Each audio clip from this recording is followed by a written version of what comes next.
The wrestling world just witnessed something absolutely unthinkable as Triple H stood in the center of the ring with blood on his hands and the lifeless career of Brock Lesnar scattered across the canvas like broken dreams. What started as another chapter in their legendary rivalry turned into a night that will forever be etched in the darkest corners of WWE history. If you haven't hit that subscribe button yet, now would be the perfect time because what you're about to hear will leave you questioning everything you thought you knew about these titans of the ring. Nobody saw it coming. The arena was packed to capacity with fans who thought they were getting another standard confrontation between two of the most dominant forces in professional wrestling. Triple H had been sitting behind a desk for years now orchestrating storylines and building the future of WWE while Brock Lesnar continued his reign of terror as the part-time destroyer who showed up when he felt like it and demolished whoever stood in his path. Their history together spans decades filled with brutal matches that pushed both men to their absolute limits. They had clashed at WrestleMania. They had torn each other apart in steel cages. They had beaten each other bloody in street fights that resembled actual warfare more than athletic competition. But nothing in their storied past could have prepared anyone for what transpired when these two legends locked eyes one final time. The night began with an electric atmosphere as rumors had been swirling for weeks that something major was about to go down. Social media had been buzzing with speculation about a potential return to action for Triple H despite his well-documented health issues that had forced him into retirement.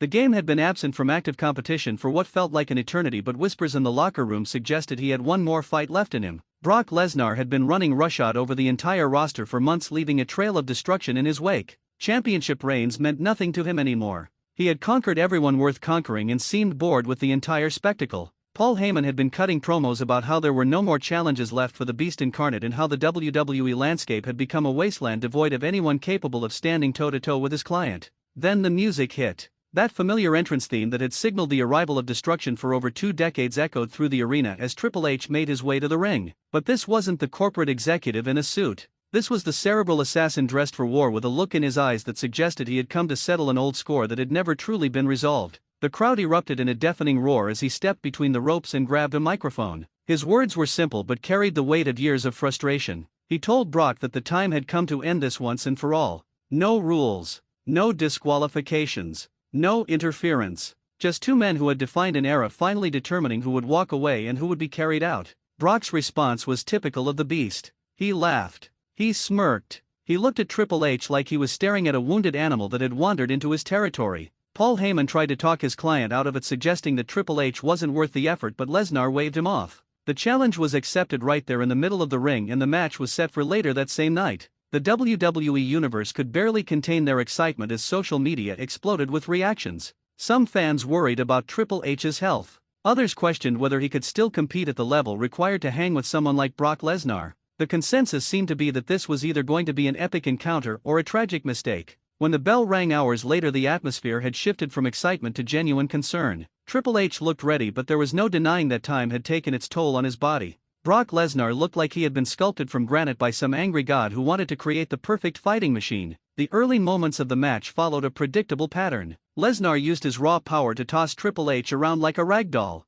Suplex after suplex connected as the Beast reminded everyone why he was considered the most physically dominant performer in the history of the business. Triple H tried to fight back with his trademark intelligence and ring awareness, but every strategy seemed to fail against the overwhelming force that was Brock Lesnar. The turning point came when Brock got too confident. He was showboating. He was taking his time. He was playing with his food instead of finishing the meal. That split second of arrogance gave Triple H the opening he needed. A low blow that the referee somehow missed was followed by a pedigree that planted Lesnar face first into the mat. But instead of going for the pin, Triple H rolled out of the ring and grabbed his trusty sledgehammer from underneath. The weapon that had ended so many careers was now in his hands, and the look on his face suggested he intended to use it for its original purpose. What happened next will be replayed for years to come in highlight packages and documentary retrospectives. Triple H didn't just hit Brock with the sledgehammer once. He hit him twice. Then 3 times. Then he lost count as he continued to rain down blows on every part of Lesnar's body that he could reach. The referee tried to intervene but got shoved aside. Security rushed the ring, but Triple H fought them off with the intensity of a man possessed.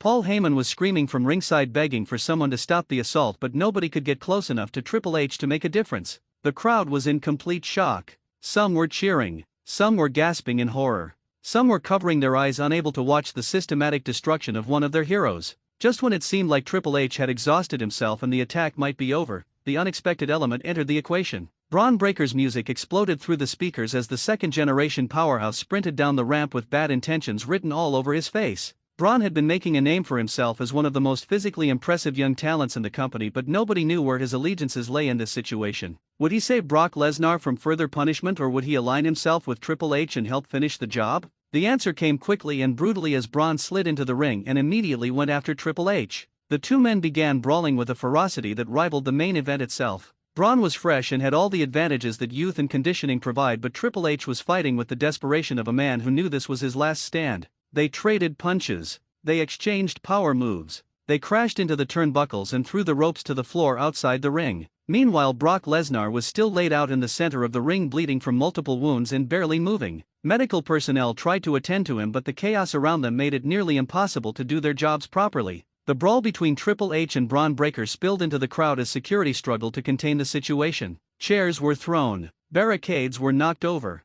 Fans scrambled to get out of the way while simultaneously trying to capture footage on their phones. Back in the ring, Paul Heyman was desperately trying to revive Brock Lesnar, who appeared to be in serious medical distress. The broadcast team was trying to maintain some sense of professionalism, but you could hear the genuine concern in their voices as they described what they were witnessing. This had gone from a wrestling match to something that looked like it might have actual legal consequences. When order was finally restored and both Triple H and Bron Breakker had been separated and removed from the arena, the full extent of the damage became apparent. Brock Lesnar was stretchered out of the building with oxygen being administered and reports coming in that he was being transported to a local medical facility for evaluation. The official word from WWE was that Lesnar had suffered multiple contusions, possible internal injuries, and would be out of action indefinitely pending further examination. But the rumors that started spreading immediately suggested something far more permanent. Insiders were whispering that Brock's injuries were severe enough that a return to the ring might not be possible. His career might actually be over. The fallout from this incident has been massive and continues to develop in real time.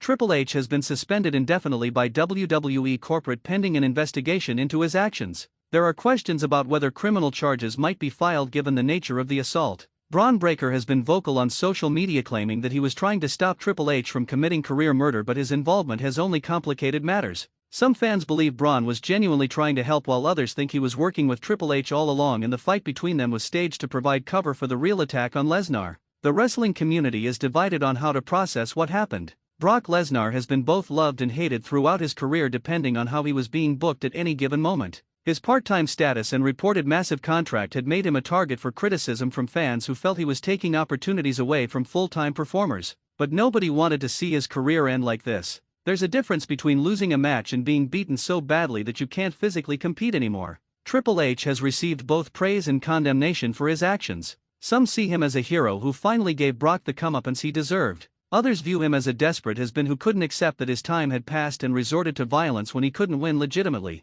The business implications are staggering. Brock Lesnar was still a massive draw despite his limited appearances, and losing him permanently creates a huge hole in WWE's roster. His matches were guaranteed spectacles that generated enormous revenue and media attention. Finding someone to fill that role won't be easy and might not be possible. On the flip side, the controversy surrounding this incident has generated more mainstream attention than WWE has received in months. News outlets that normally ignore wrestling are covering the story. Social media engagement is through the roof. The video of the attack has been viewed millions of times across multiple platforms. From a purely cynical business perspective, this tragedy might actually benefit the company in the short term, even if it costs them one of their biggest stars. The legal situation remains unclear, but sources close to the matter suggest that lawyers are already getting involved. Brock Lesnar has grounds for both a civil lawsuit and potentially criminal assault charges depending on how seriously injured he actually is. WWE could face liability for allowing the situation to escalate to the point where a performer was seriously hurt.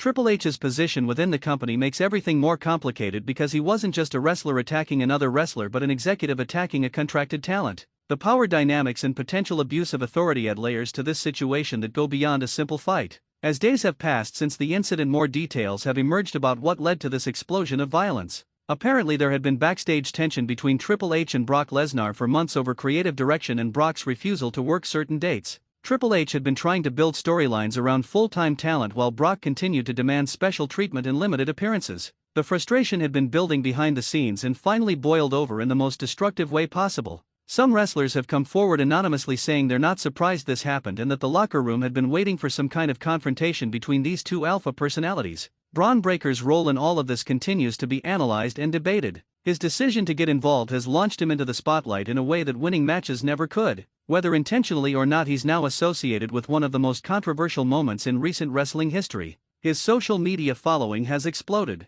His merchandise sales have increased significantly. He's getting mainstream media requests for interviews. The cynical interpretation is that this was all planned to give Bron the rub by association with established stars. The more charitable view is that he genuinely tried to prevent a tragedy and happened to benefit from the exposure. The question everyone is asking now is what comes next. If Brock Lesnar's career is truly over, how will WWE memorialize or acknowledge one of their biggest stars? Will there be a Hall of Fame induction? Will they pretend the incident never happened and simply move on? What role, if any, will Triple H play in the company going forward after such a violent outburst? Can he return to his executive position, or has he burned too many bridges? And what does this mean for the future of wrestling as a whole when storylines cross over into reality with such destructive consequences? The wrestling world is in a state of shock, trying to process the end of an era in the most brutal way imaginable. Brock Lesnar came to WWE as a once-in-a-generation talent who revolutionized what was possible for a man his size. He conquered legends. He broke streaks. He held championships with an iron grip that seemed unbreakable. To see him carried out on a stretcher after being decimated by Triple H with an assist from Bron Breakker feels like the end of something bigger than just one man's career. It feels like the death of an entire generation of performers who defined what it meant to be larger than life in professional wrestling. Make sure you hit that subscribe button so you never miss updates on this developing story and all the other shocking moments happening in the world of professional wrestling.